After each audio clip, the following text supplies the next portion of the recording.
Dwight Howard made the news when he, how can I put it? He spoke out about Palestine. This was during, I believe, in 2016 during Operation Protective Edge, and it didn't go well. It didn't go well, but I'll let Dwight tell you the story. You know, when Dwight Howard was in the NBA, he didn't have the opportunity to tell the story. So I'll tell it now. A few years ago, Dwight Howard tweeted "Free Palestine," and a lot of us were surprised that he did it. A lot of us were surprised that he knew about Palestine. A lot of us were surprised that he was going to speak out, particularly at that time. But he did it. And then it felt like 10 minutes. It might not have been 10 minutes, it might have been an hour, whatever. But very quickly, that tweet disappeared. And he may have even apologized for it. And it was like, what? And there was a lot of conspiracy theories. There was a lot of guessing about why he did that, about what happened. Well, we don't got to guess anymore. Dwight Howard tells the story himself. And I want y'all to see it and hear it for yourselves. Check this out. When you're in the NBA, it's a lot of things that you want to say, that you could say, but you know if you say it, there's gonna be repercussions. You could get in a lot of trouble. For example, a couple of years ago when I played for the Houston Rockets, I tweeted "Free Palestine," and I dang near got kicked out the league for it.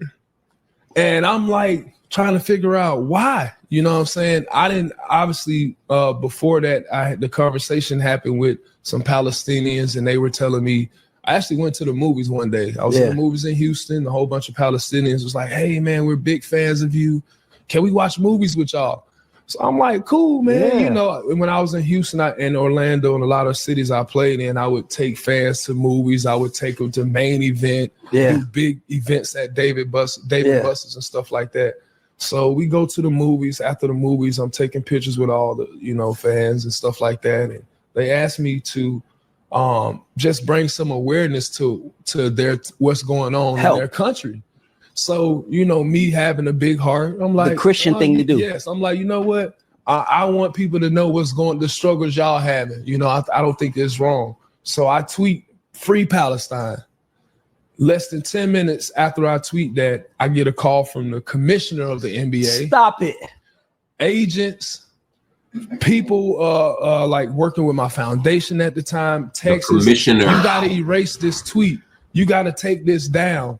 You're going to get it. I'm like, what did I do that was so bad? Can somebody explain to me? Yeah, can somebody explain? You know, and it was just like because I went against the grain. I said something that people didn't like. And I, you know, now. Not people didn't like, they didn't like. So now it's like I got to stand on what I believe and how I feel and not go back on it. Yeah. And when you're in the league, you be in that place where if I say too much, if I say something, I may not get a job no more. That's like 70% of people that's out the league that got you. I gotta hold my tongue, and that's so hard to do when you are faced with so many situations. You have things going on that may be outside the court. You may have situations with your teammates or the team going on, and you can't really speak on. And then I just got to a place where I couldn't trust nothing to nobody. So it's like I'm not gonna say nothing, do nothing. And then that was a problem too, because now other people are speaking for me. Bruh. It ain't a conspiracy all the time. It's not a case of collusion or coercion all the time. But sometimes it is. Sometimes things aren't as suspicious as they look, but sometimes they are. Dwight Howard tweeted "Free Palestine," and that shit was gone. Like I said, within, it felt like a minute. It probably was an hour or two. Dwight Howard tweeted "Free Palestine," and it was gone. Now, the question is why, right? And at the time, people were saying, well, he didn't know what he was saying. He made a mistake. He didn't know what was going on, blah, blah, blah, blah, blah. It was just an error, right? This was in 2014, by the way. It was 2014 that he tweeted "Free Palestine." But not only did he tweet it, and not only did he take it down, he apologized for the tweet. He apologized for the tweet.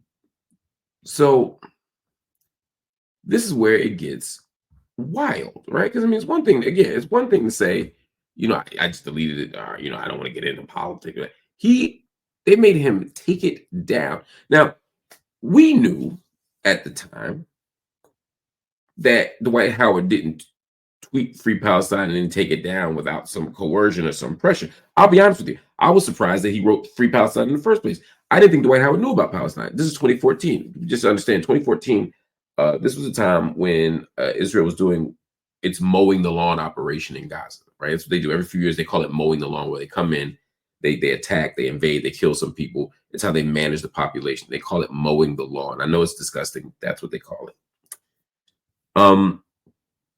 This is Operation Protective Edge. This is around the same time as Ferguson Summer. That it started in July. Ferguson Summer started in August.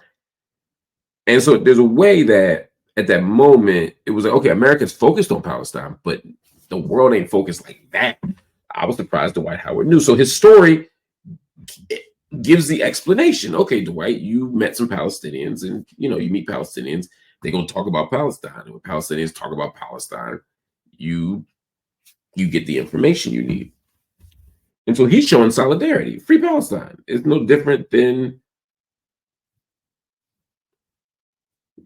speaking out against violence in Sudan, or civil war in the Sudan, or speaking out against calling for peace or calling for justice, or calling for liberation, or whatever the thing might be in a particular place, right? I mean, Palestine different. Palestine is different. So Dwight, thinking that he's just speaking out on behalf of an injustice, and he's right, he was speaking out on behalf of injustice, didn't realize how messy this was going to be. And so you know how crazy it is for the commissioner of the league to call, I don't know if the commissioner will call everybody, but Dwight Howard was a big star, especially when he was still in Houston. This is, the beginning of his decline. But before he got to Washington, Houston was still like peak Dwight Howard in a lot of ways. So Dwight is in Houston.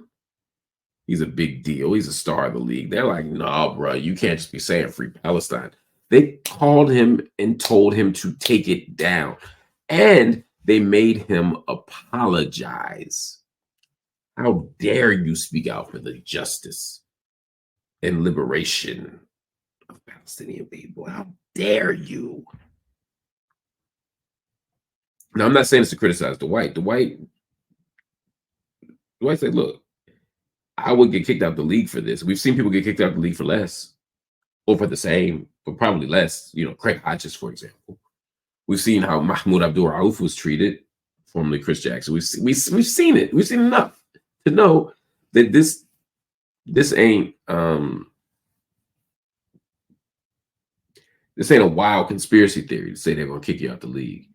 And when the commissioner calls you and says take it down and apologize. Now, I don't know if the commissioner actually said apologize, but something made him apologize. Somebody made him apologize between his agent and look, the agent is saying, look, this is bad for business. The commissioner is saying, look, this is bad for business. Now, you could also point out that these people may be Zionists themselves. I don't know. I know that they are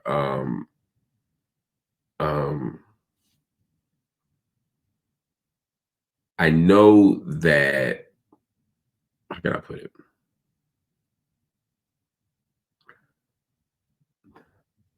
I know that there is not a strong and pro-Palestinian movement among NBA ownership or among the sponsors or the agents. Some are very explicitly Zionist. I know that because they've said it. They've said it. Others may not be. Others might not be Zionist at all. They just may care about protecting their investments, right? I'm an NBA owner, or I'm an NBA agent, or I'm an NBA, I have some business that's tangentially connected to the NBA, And I know that this kind of controversy doesn't make money. So, just chill, be quiet. I'm gonna say the same thing about Tibet. I'm gonna say the same thing about Kashmir. I'm gonna say the same, whatever. Like, that's how some people look at things. And that's why Daryl Morey got in trouble in Houston for speaking on the China question. That's when LeBron spoke out and criticized him.